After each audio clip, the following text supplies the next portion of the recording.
Hi everyone, I hope you're enjoying this taste of spring. So last Tuesday, City Council passed the eviction moratorium bill that we've been talking about so much lately, and the mayor signed it soon after. There were a number of amendments that were proposed. The one that I ended up speaking out in favor of and voting in favor of was the one that was put forth by Councilwoman Deb Gross and supported by a lot of housing advocates. I want to get into what it does.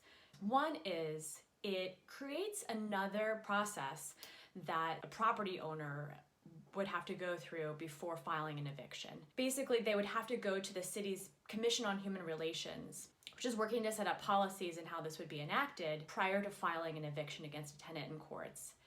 That helps in a couple of ways. One, it helps keep evictions off of tenants' records, which is really important for future applications for living in places.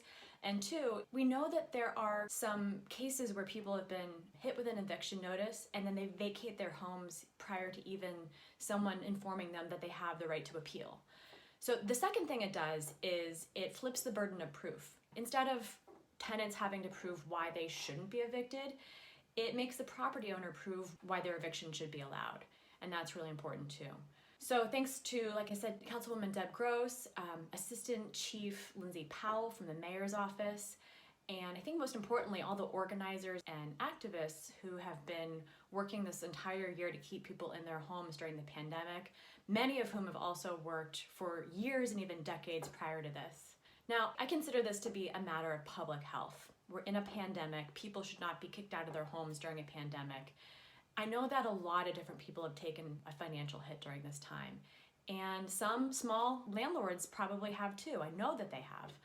But it's imperative that we protect the most vulnerable among us. And I think that those who are facing evictions are among the most vulnerable. Everyone needs a roof over their head right now, especially during this precarious time. So that's why I was proud to support this legislation. Now the work is happening to find funding to be able to put this in place and to be able to set up the process by which people would go through within the Commission on Human Relations.